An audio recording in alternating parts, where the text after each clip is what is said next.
Liminal Space. Liminal spaces are strange. They're the in-between places, the thresholds between what we know and what feels unfamiliar. Imagine an empty hotel hallway late at night, the flicker of fluorescent lights in a deserted office, or the eerie stillness of a playground at dawn. These spaces exist in a transition, not meant to be dwelled in. Yet they invite us to linger in their unsettling quiet. They feel nostalgic, yet alien, comforting, but somehow off. Over the years, liminal spaces have taken on a life of their own, spanning everything from art and architecture to internet folklore and even video games. Today, we're diving deeper, exploring a liminal iceberg packed with the most iconic and obscure examples of this uncanny phenomenon. Joined today by my co-host Nick, we're going to explore the depths of this liminal rabbit hole and peek into the other side of the void. Welcome to the Liminal Iceberg.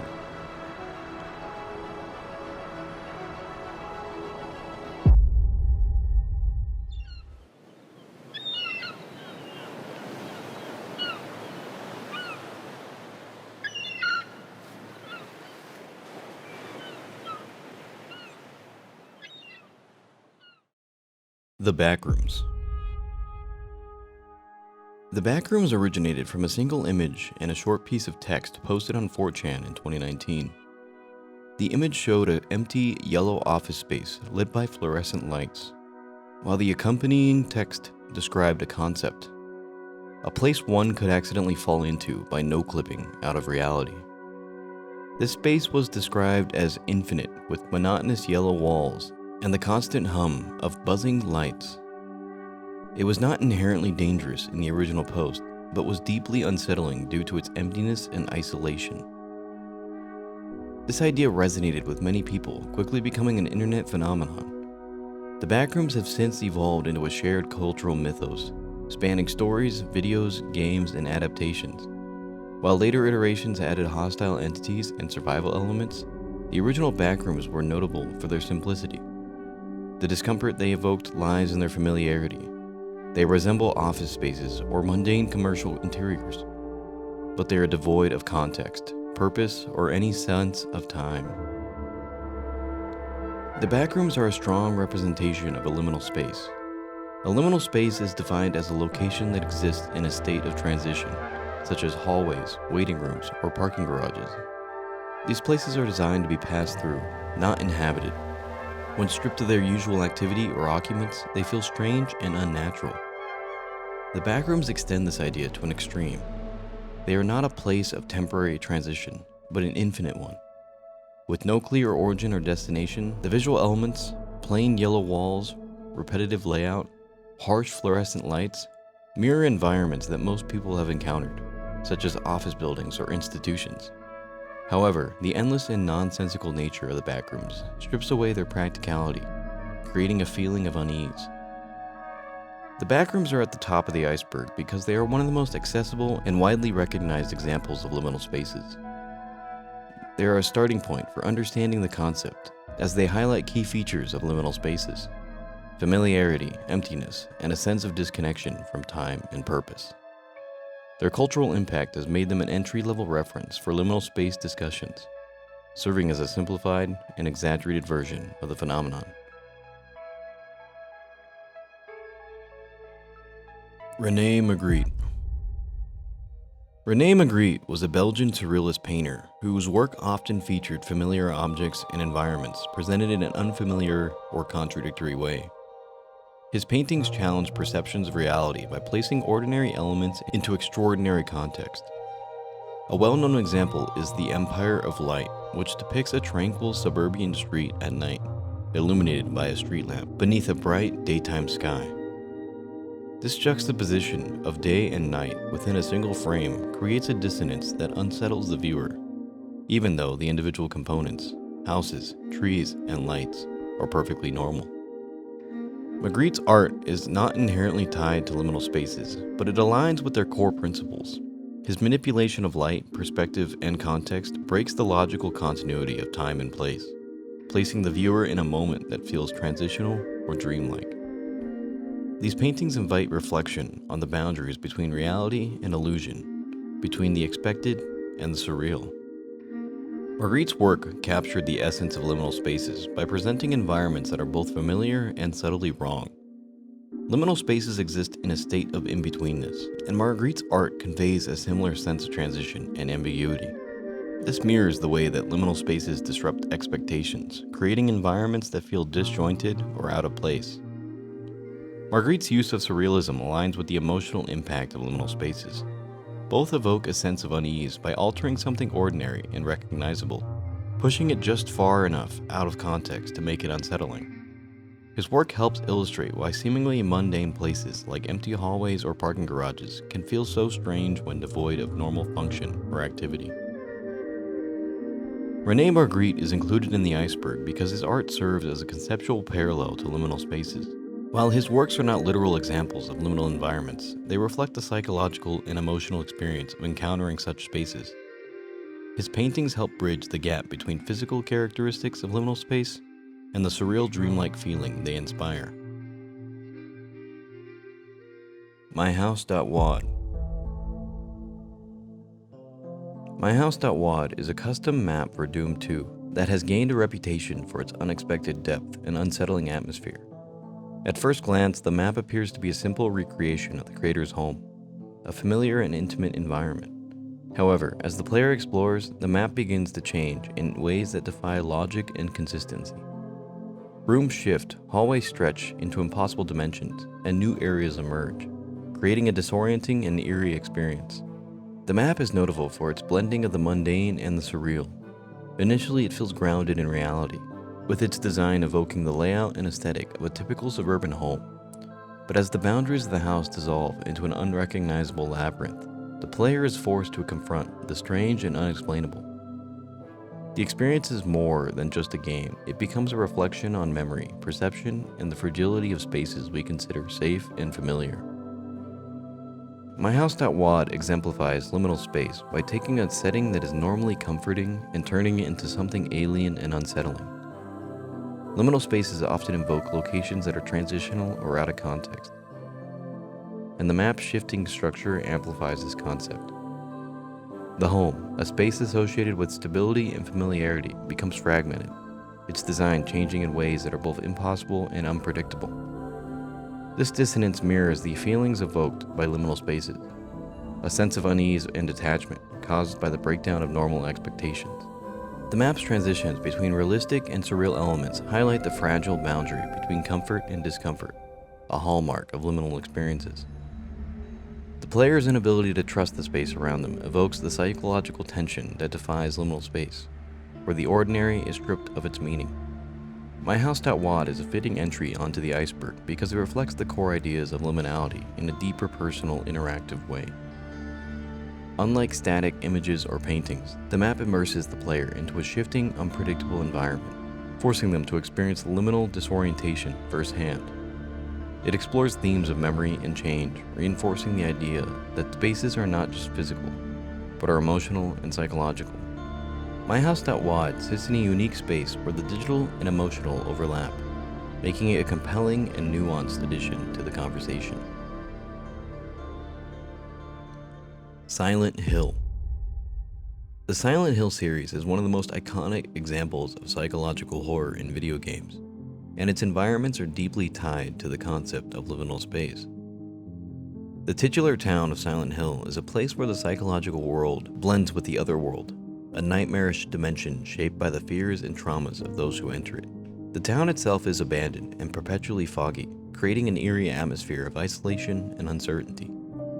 Familiar locations like schools or hospitals and apartment buildings are rendered unsettling by their emptiness, turning ordinary spaces into something alien and threatening.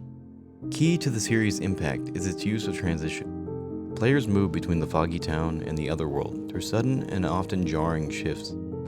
These transitions amplify the sense that Silent Hill is not a real place, but a liminal space, where physical and psychological boundaries blur. The town feels disconnected from time and reality, existing in a state of constant in-betweenness. Silent Hill's environments embody liminality in both physical and emotional terms. The town itself is a place of transition between the living and the dead, reality and nightmare. Locations like empty streets, abandoned buildings, and decrepit hallways are inherently liminal, designed for transitionary use but frozen in time. Their decay suggests that they have been left behind, heightening the sense of disconnection and unease. The psychological aspect of Silent Hill adds another layer to its liminality. The town reflects the subconscious minds of its visitors, warping spaces to mirror their guilt, fears, and memories. This personalization makes the liminal quality of the town even more disorienting, as it becomes impossible to distinguish between external and internal realities. Silent Hill forces players to confront their discomfort with ambiguity, a defining feature of liminal space. Silent Hill occupies a significant position on the iceberg because it combines the physical characteristics of liminal space with deeper psychological and symbolic elements. Unlike similar examples of liminality, such as an empty hallway or parking garage, Silent Hill explores the emotional and mental impact of being trapped in a space that defies logic and understanding. Super Mario 64. Super Mario 64 is a nostalgic cornerstone of gaming history, remembered for its groundbreaking gameplay and memorable environments. However, beyond its technical achievements, the game has gained a reputation for evoking an uncanny sense of unease. Levels like Wet Dry World and the castle's endless staircase are frequently discussed for their strange atmospheres, while the hub world, Peach's Castle, is often described as feeling simultaneously familiar and alien. Peach's Castle serves as a central hub of the game, but is notably devoid of life and activity expected from such a grand location. The castle's echoing hallways, sparsely furnished rooms, and looping background music creates an environment that feels strangely empty.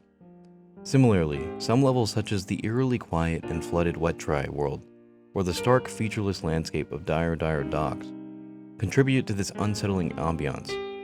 These spaces are technically functional, but their design leaves them feeling incomplete or transitional, heightening their liminal quality. Super Mario 64 captures the essence of liminal spaces in its design and atmosphere.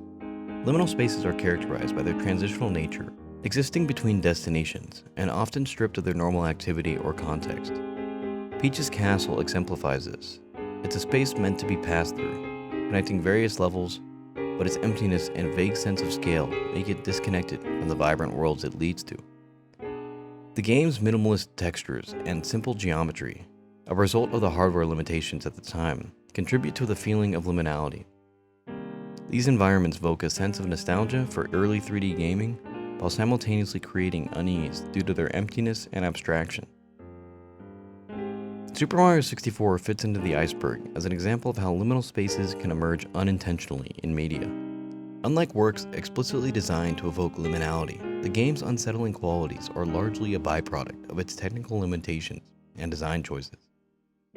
This unintentional liminality makes it a fascinating entry, as it shows how familiar, beloved environments can take on an eerie, otherworldly quality when viewed through the lens of nostalgia or isolation.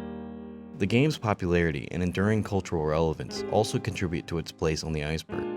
Many players have revisited Super Mario 64 as adults, only to find that its once magical spaces now feel empty or strange. This shift in perception highlights the emotional and psychological dimensions of liminal space, where nostalgia intertwines with unease to create a deeply personal experience. As an entry on the iceberg, Super Mario 64 bridges the gap between nostalgic childhood memories and the unsettling realization of how time changes our relationship with spaces. Kane Pixel's Backrooms series. Kane Pixel's Backrooms series is a standout adaptation of the Backrooms concept, blending found footage horror with high-quality CGI to create an immersive and chilling portrayal of liminal space. The series begins with a simple premise. A person accidentally no-clips out of reality and finds himself trapped in the Backrooms, a sprawling maze of yellow, empty office spaces.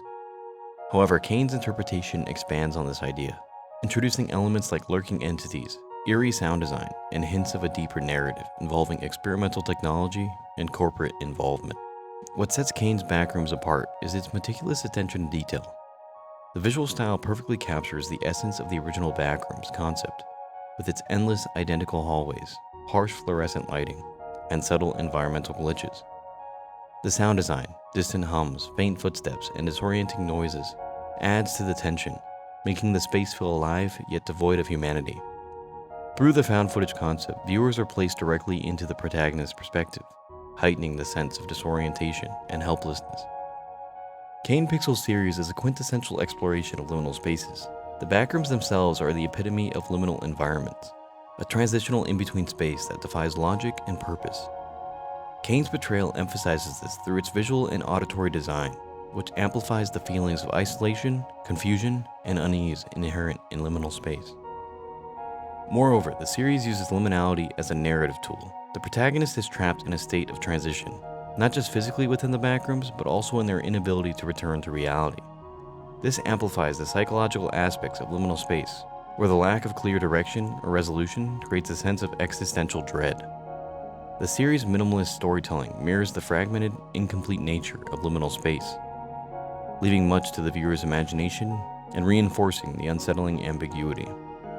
Kane Pixel's Backroom series belongs in the Iceberg because it deepens the cultural understanding of liminal space while remaining accessible to a broader audience. By visualizing and expanding the Backrooms concept, it transforms an abstract idea into a tangible experience. The series bridges the gap between the simple, static image of the original Backrooms and more complex representations of liminality, like those found in experimental art or psychological horror. Its position on the iceberg reflects its layered nature. Kane Pixel's Backrooms stands as a modern reinterpretation of liminal space, offering viewers a visceral, immersive look at their eerie, enigmatic qualities. YouTube videos like Liminality. YouTube videos like Liminality have become a significant part of the broader exploration of liminal space. Bringing this concept to a wider audience, these videos typically feature real-world footage of quiet, often abandoned places, empty schools, deserted shopping malls, long, dimly lit hallways, or uninhabited parking lots. The spaces presented in these videos feel strange and detached from everyday life. Often, the footage is devoid of people or any clear narrative, leaving only the space itself to evoke a response. What makes these videos particularly eerie is their focus on the mundane and the familiar. The spaces shown are often those people have passed through in real life, but now they seem completely out of place, abandoned, or suspended in time. The liminal quality of these spaces is amplified by the video's minimalistic approach. With no active plot or character interaction, viewers are left to contemplate the emptiness of the environment, often accompanied by glitchy visuals, distorted audio, or subtle sound effects. The pacing is typically slow, with long, lingering shots that allow the viewer to fully take in the space. This technique draws on the inherent unease of liminal spaces, where the environment is neither here nor there. The viewer may feel like they're caught in a dream, unable to fully escape, as though they were trapped in an endless loop of waiting or transition. The video may offer no resolution, just a glimpse into a space that could exist forever without purpose or direction. These YouTube videos embody the core traits of liminal spaces. They exist in a state of transition, places that should be passed through but feel disconnected from their original function. The space in these videos are often familiar: schools, malls, office buildings, but they are shown in an empty, abandoned state, stripped of their normal activity. The lack of human presence enhances the sense of isolation, making the viewer feel like an intruder in a space meant to be transient.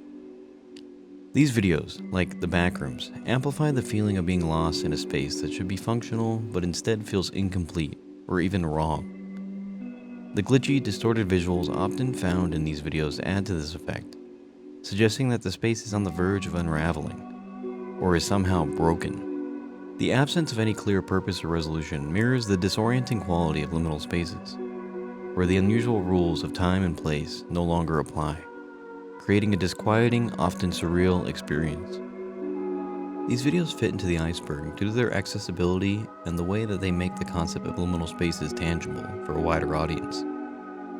At the surface level, liminality videos may seem like simple ambient footage or ASMR-style content. However, they tap into the deeper emotional and psychological responses to isolation and emptiness. making them a powerful and accessible way to explore liminal space. The Hotel in The Shining. The Overlook Hotel in The Shining is one of the most iconic examples of a liminal space in cinematic history. Designed by architect Richard Bachman and brought to life in Stanley Kubrick's 1980 film, the hotel is a vast, imposing structure nestled in the remote Colorado mountains. At first glance, it appears to be a luxurious, functional space, designed for guests to stay and enjoy serene surroundings. However, as the film progresses, the hotel becomes something far more unnerving. Its endless hallways, eerie lighting, and labyrinth structure create a sense of isolation that intensifies the film's psychological horror. It is both a place meant to be inhabited and yet devoid of any real purpose or connection to the outside world. What makes the Overlook Hotel a quintessential liminal space is its paradoxical nature. It is both a familiar setting, similar to many large hotels and resorts, and yet completely alien in its design. The hotel's expansive empty hallways stretch on endlessly, and its vast, seemingly infinite size suggests a place that is not meant to be fully explored or understood. There's no clear exits or boundaries, and characters are often trapped in the hotel's rooms, further emphasizing the space's suffocating, transitional nature. The hotel is frozen in time, both literally due to the isolation during winter, and metaphorically, as the hotel's dark history seems to repeat itself endlessly. The very architecture of the hotel, with its maze-like corridors and redundant rooms, mirrors the confusion and disorientation felt by characters trapped within. The Overlook Hotel exemplifies many key characteristics of liminal space. It is a place of transition, where time and space lose their usual meaning. Guests are meant to pass through the hotel temporarily, but the setting's eerie, unsettling atmosphere makes it feel like they're stuck in an in-between state. The hotel's design, with its repetitive layout and unsettling details, such as the famous blood-filled elevator or endless hedge maze, enhances the sense of a place without clear purpose or end. The hotel is neither fully part of the world outside, nor part of the supernatural world, straddling two realms in a way that mirrors the emotional and psychological liminality experienced by the characters. The Overlook Hotel from The Shining holds a significant place in the liminal iceberg due to its cultural significance and its layered portrayal of liminal space. As a highly recognizable and influential location, it introduces mainstream audiences to the concept of liminal spaces within the context of horror. Unlike more abstract interpretations of liminality, the Overlook Hotel offers a clear and visceral example of a place that feels both familiar and terrifying. Its pervasive influence on horror cinema, paired with its rich, detailed portrayal of a trapped existential liminality, makes it a cornerstone in understanding the psychological dimensions of liminal space.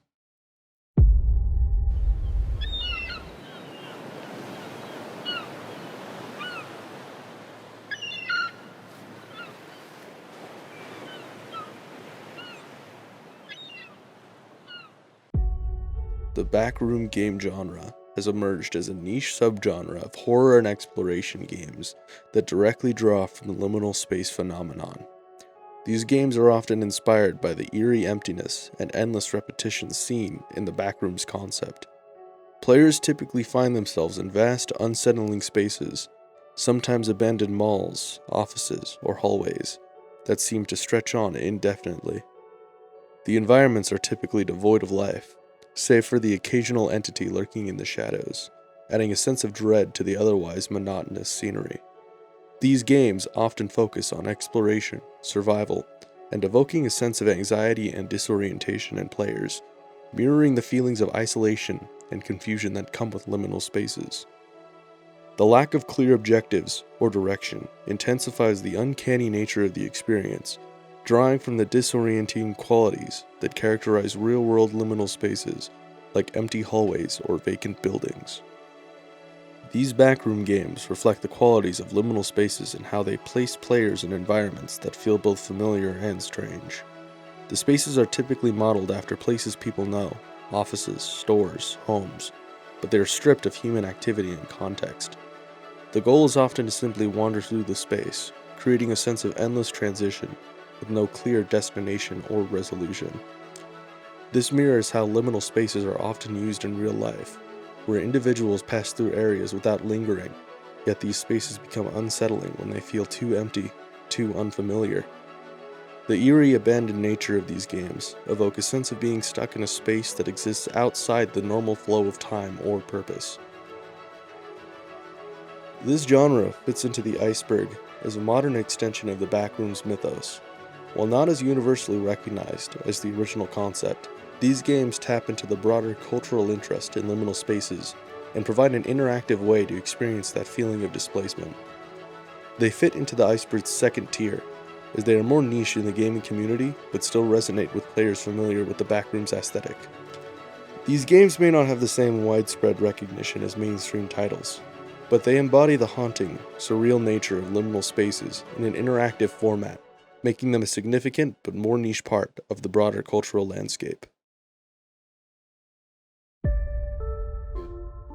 SCP-087 is a well-known entry in the SCP Foundation series, a collaborative writing project focused on horror and the supernatural. SCP-087 is described as a seemingly endless staircase located in an abandoned building, with no clear origin or destination.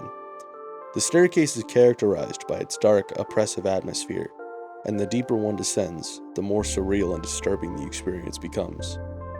The SCP entry describes eerie sounds and feelings of being watched, but the identity of whatever entity is lurking remains ambiguous.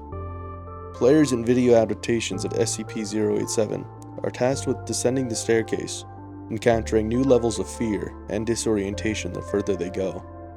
The game's focus on slow, deliberate progression into an unknown, infinite space is a direct reflection of the feeling of being trapped in a liminal space that is both familiar and completely unknowable. SCP-087 is a perfect representation of liminal spaces because it places the player in an environment that is both transitional and unending. The staircase itself is a literal and metaphorical embodiment of movement without progress, a path that seems to lead somewhere, but never truly does. Liminal spaces often evoke feelings of disorientation and unease because they exist between known locations, and SCP-087's endless descent into an undefined abyss amplifies this sensation. The sense of isolation and the oppressive silence only add to the experience of being trapped in a space that should be passed through, but instead seems to consume the player in its endless depths. SCP-087 occupies a place in the Iceberg as a more niche exploration of liminality, drawing on the SCP Foundation's deep lore and dedicated following. While not as widely known outside of the horror and SCP fandoms, SCP-087 remains a quintessential example of a liminal horror experience. It explores the psychological aspect of liminality by focusing on a seemingly simple yet profoundly unsettling environment, the staircase, and the terror that lies in its endless nature. Post-Soviet architecture, particularly in the form of brutalist and decaying buildings, has become emblematic of liminal space in real-world environments. These structures, often constructed during the Soviet Union's height, were designed with a utilitarian and monumental aesthetic. However, as time has passed and these buildings have fallen into disrepair, they have become haunting remnants of a bygone era. These spaces evoke a sense of abandonment, as they are often left unused or repurposed, becoming shells of their original intent. The stark, imposing concrete structures, now weathered and crumbling, feel suspended in time, reminders of the past that exist in a liminal state, neither fully part of the present nor the past. Post-Soviet architecture is the epitome of a liminal space because it exists in a state of transition. These buildings were once functional, designed to serve a purpose, but now they exist in an in-between state, unused, forgotten, or in various stages of decay. Liminal spaces are often places we pass through, but these abandoned structures are no longer useful or vibrant. Instead, they exist in a stasis of time, where the usual purpose and activity are gone. The cold, brutalist designs only add to the sense of disorientation and alienation that these spaces evoke. They are neither fully part of the world they were designed for, nor are they integrated into the present-day reality. This type of architecture fits into the Iceberg as a less widely recognized but deeply affecting example of liminal space. Its eerie, decaying quality places it in a more niche tier of the iceberg, appealing to those who appreciate both history and the haunting beauty of abandoned spaces. Skinnamarink is a 2022 experimental horror film that delves into dreamlike and liminal horror. Directed by Kyle Edward Ball, the film tells the story of two children who awaken one night to find their father missing and their home becoming increasingly surreal. Doors and windows vanish, rooms stretch into endless voids, and the children are left wandering through a dimly lit, unsettling house. The film is minimalistic, focusing on atmosphere over plot, with grainy visuals, lingering shots of empty rooms, and ambient sound design. The absence of a traditional narrative amplifies the film's disorienting quality, placing viewers in an abstract, nightmarish experience that feels deeply personal yet universal. Skinnamarink embodies the essence of liminal spaces by transforming a familiar environment, a family home, into a distorted, otherworldly place. The house becomes a labyrinth of undefined spaces where once cozy rooms are now endless and uninhabitable. The film's sparse dialogue and lack of clear events create an atmosphere of uncertainty, akin to the feelings evoked by liminal spaces. It captures the transitional state between wakefulness and sleep, reality and nightmare, and childhood and adulthood, where the familiar is rendered alien and unsettling. The film also taps into the uncanny valley of memory. Its aesthetic evokes the hazy recollections of childhood, with long, static shots of flickering televisions, shattered corners, and distant sounds. These elements evoke a sense of nostalgia, tinged with fear, mirroring the emotional response to liminal spaces, where comfort is interwoven with unease. Skinnamarink fits into the iceberg as a niche yet profound exploration of liminality. While its abstract and experimental style may not appeal to a mainstream audience, it resonates deeply with those attuned to the themes of liminal spaces and surreal horror. Lost in the Hyperverse is a conceptual phrase often used to describe the overwhelming, disorienting experience of navigating endless, digital, or imagined environments. While not tied to a specific medium, it often refers to vast, procedurally generated spaces in video games or the infinite virtual worlds of the metaverse. These environments, characterized by their lack of clear boundaries or coherent logic, evoke a sense of existential dread and fascination. Whether it's an endless simulation or an abstract digital dreamscape, the Hyperverse concept taps into the idea of being trapped in a state of infinite exploration with no resolution. The Hyperverse represents a digital extension of liminal spaces, where the infinite, repetitive design creates an overwhelming sense of liminality.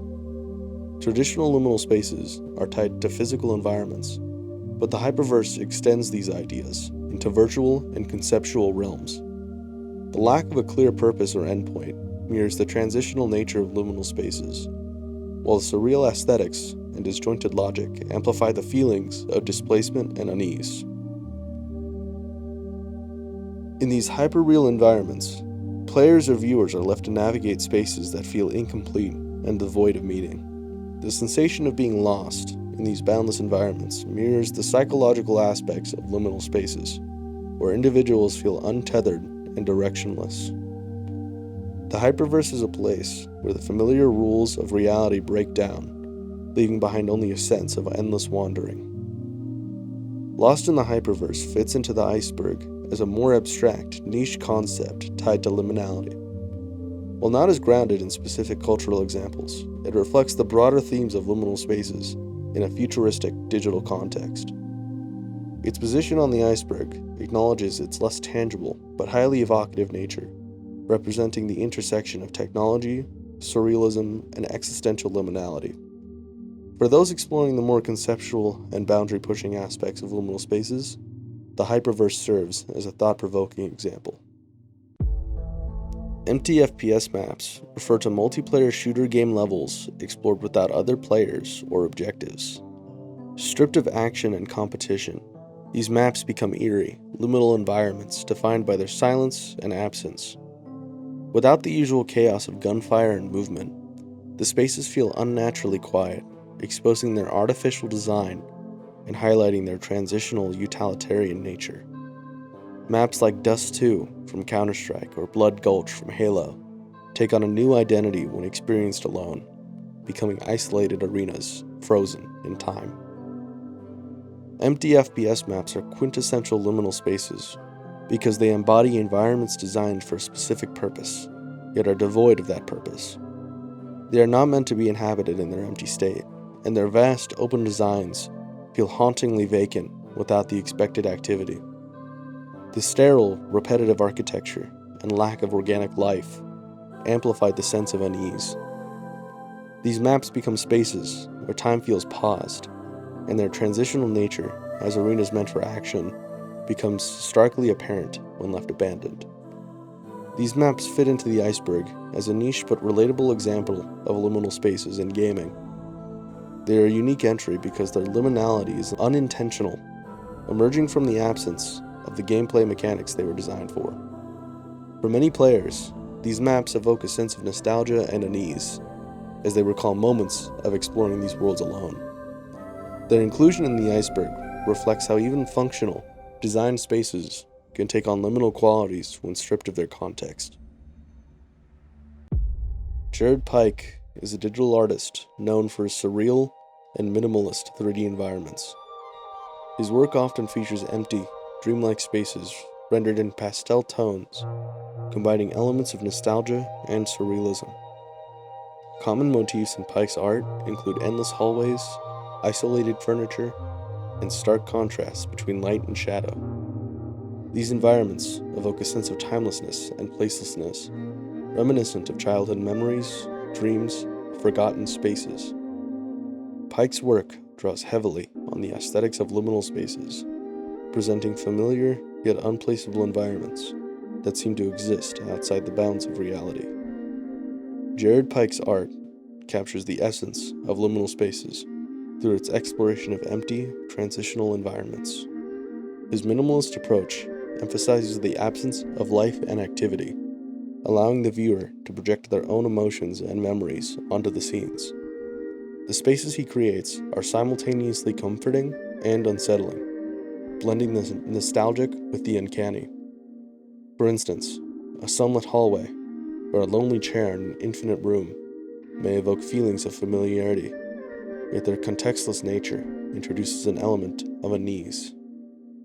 Pike's work also plays with scale and perspective, further enhancing its liminal quality. Environments that should feel inviting, such as a brightly lit room or a serene outdoor area, are rendered strange and alien due to their isolation or exaggerated dimensions. This intentional ambiguity makes his art an exploration of the psychological aspects of liminal spaces, where the familiar becomes surreal and the ordinary becomes extraordinary. Jared Pike's work occupies a deeper tier of the iceberg because it moves beyond traditional representations of liminal spaces into more abstract and artistic interpretations. While the concepts in his art are accessible, the emotions they evoke are highly personal and subjective, making them resonate on a deeper level for those familiar with the themes of liminality.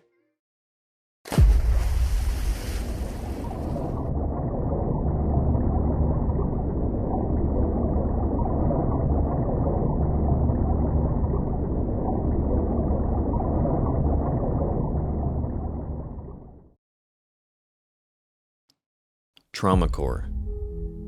Traumacore is a niche aesthetic and online subculture that combines surreal, childlike imagery with dark and often unsettling themes.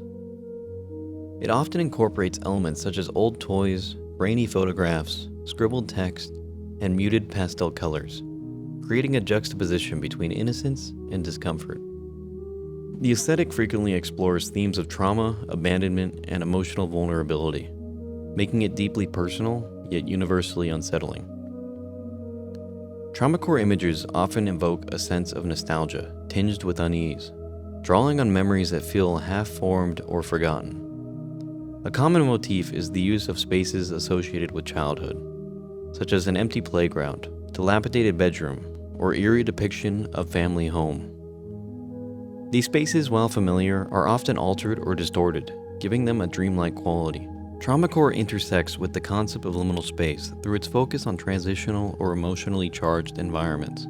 The aesthetic captures the essence of being in between emotional states or stages of life, reflecting on the fragmented and surreal nature of memories tied to trauma.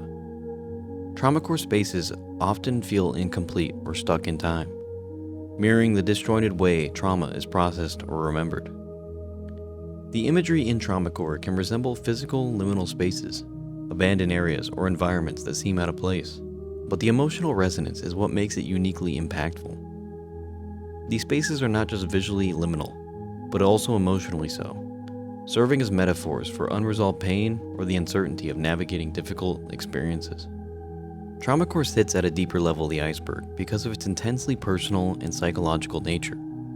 Unlike surface-level liminal spaces, which focus on physical locations or generalized feelings, Traumacore delves into the internal, abstract dimensions of liminality. It challenges viewers to confront unsettling emotion in landscapes that defy simple explanation. By blending liminal spaces with deeply personal narratives, it offers a raw, haunting exploration of how psychological and emotional liminality intersect. Anopolis. Anopolis is a digital horror experience that places players in an endless generated labyrinth of mundane yet unsettling spaces. The game is designed to evoke the eerie feeling of liminal spaces, guiding players through locations like endless office corridors, expansive swimming pools, and deserted parking garages. What sets Anopolis apart is the focus on the ordinary. The environments are not inherently horrifying, but instead rely on their sheer size, lack of purpose, and oppressive silence to unsettle the player. The experience is amplified by the absence of any clear narrative or threat. There are no monsters or jump scares, only the unease of being lost in spaces that feel both familiar and alien. Anopolis is a direct representation of liminal spaces, using their transitional and incomplete qualities as the core of its design. The game's environments are spaces meant for temporary occupancy, waiting areas, hallways, or recreational zones, but their endless repetition strips them of function, leaving them devoid of context or meaning. The game taps into the psychological discomfort of being in a place that should be familiar, yet feels inexplicably wrong.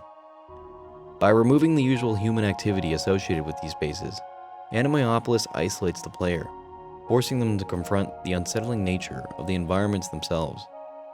This evokes the hallmark unease of liminal spaces, the feeling of being trapped in a moment of transition with no clear direction forward.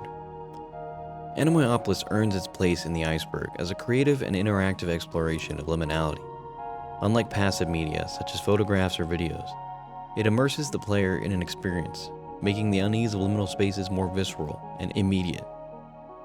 Its focus on the mundane settings highlights how even the most ordinary environments can be unsettling when stripped of their intended purpose.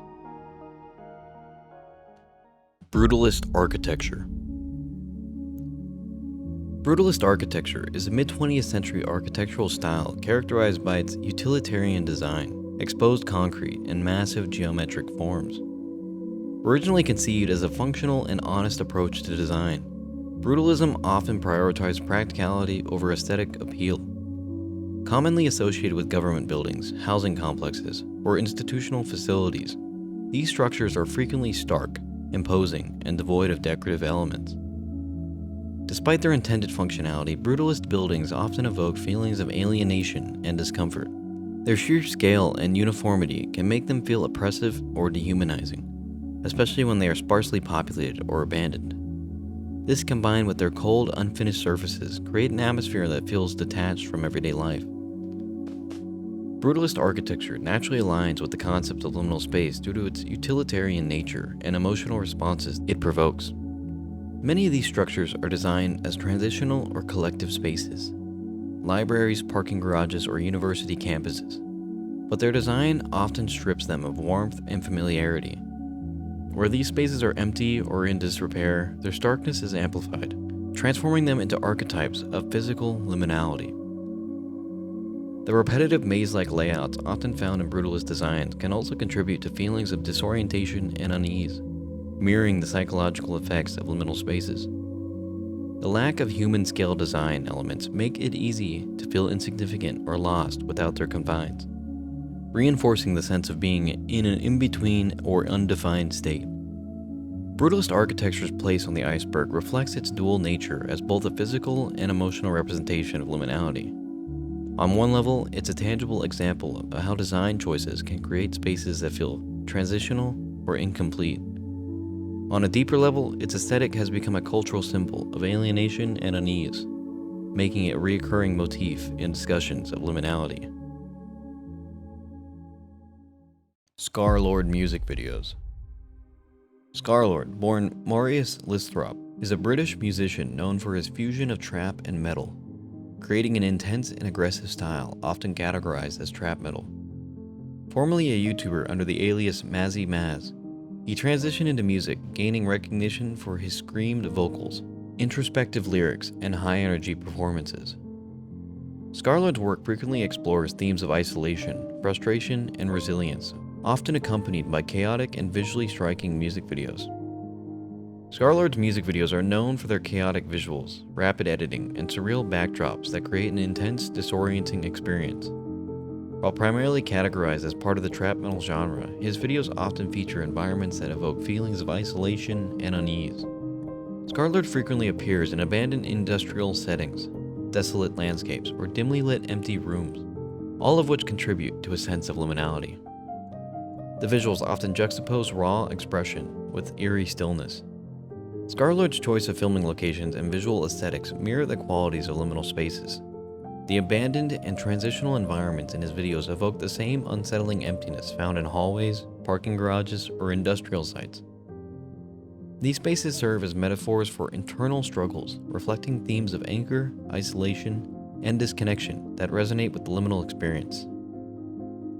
Scarlord's music videos occupy a place in the iceberg because they use liminal spaces not as a static backdrop, but as an active element that heighten the emotional intensity of the visuals.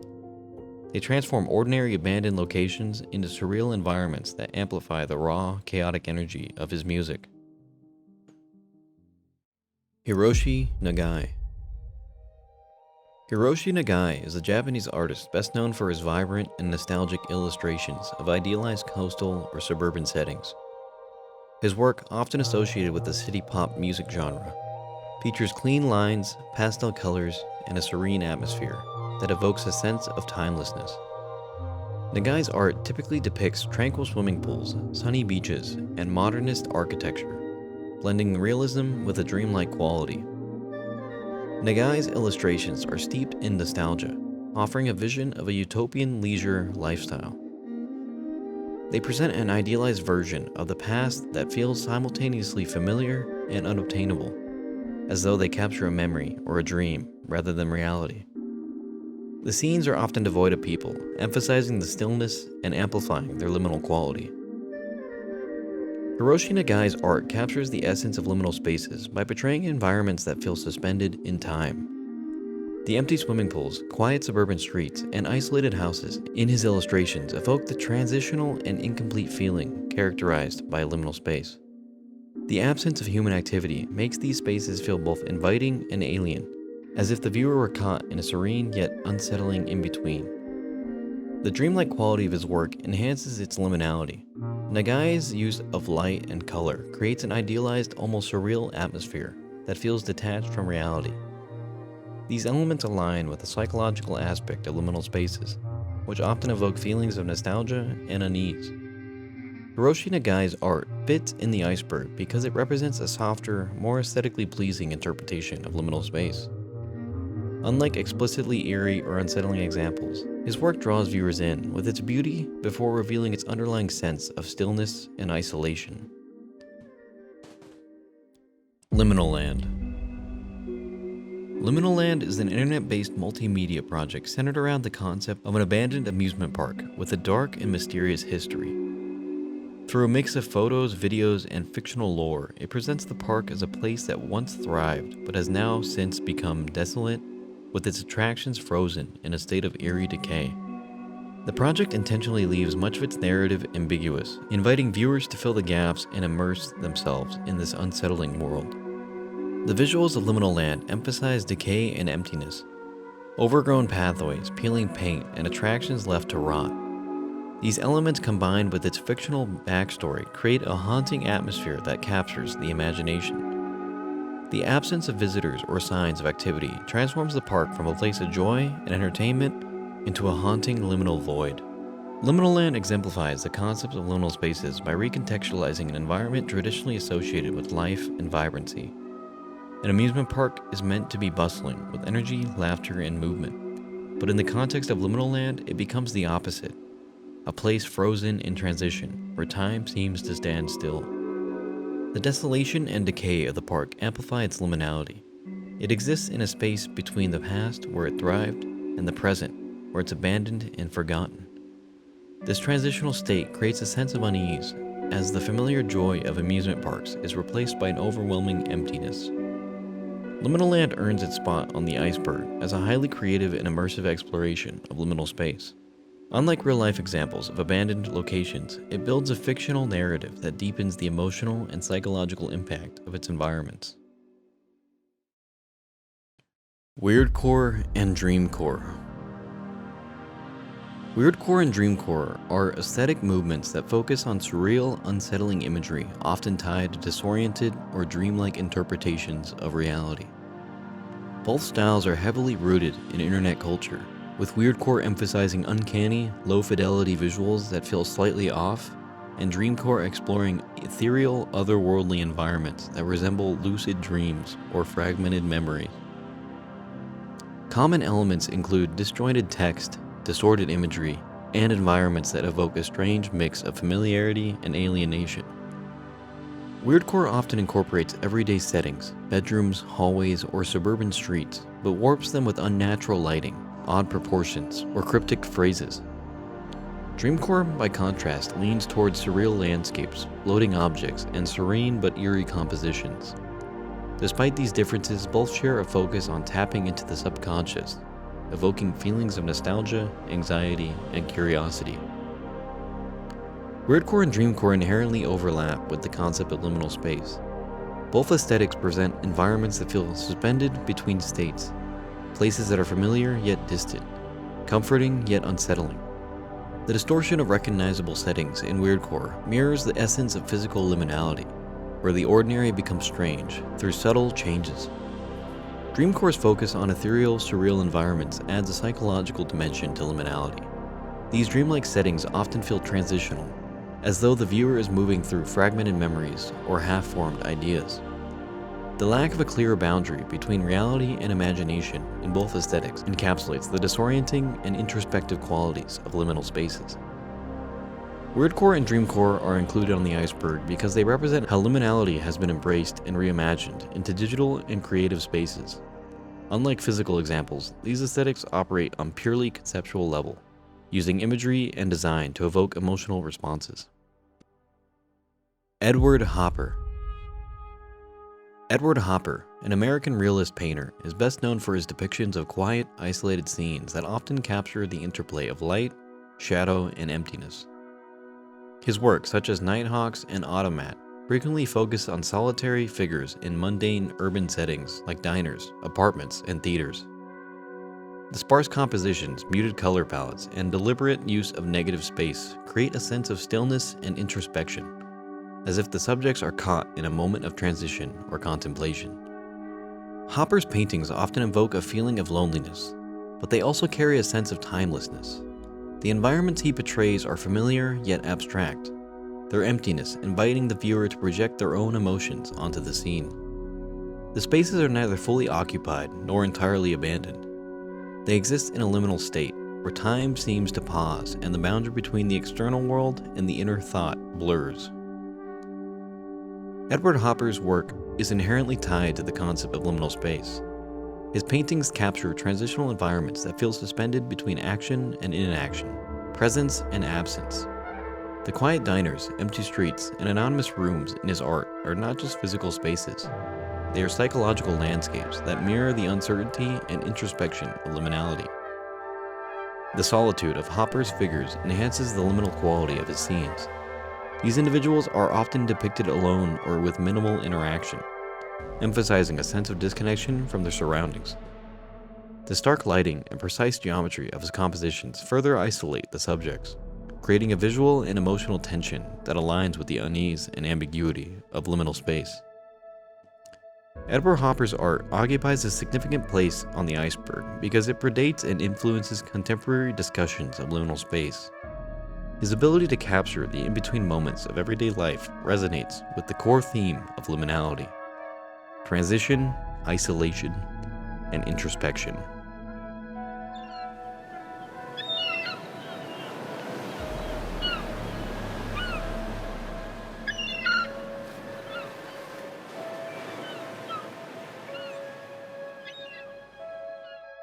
As I delved deeper into the iceberg, it became clear that this project was far larger and more intricate than I originally anticipated.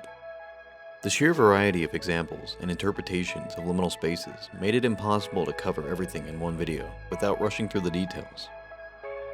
To give each entry the attention it deserves, I've decided to split the iceberg into 2 parts. This concludes the first half of the journey, but we're only scratching the surface. Part 2 will dive into the deeper layers of the iceberg, exploring the more abstract, obscure, and unsettling corners of liminality. That video will be out next week, so stay tuned. There's still more to uncover. And as always, thank you for watching.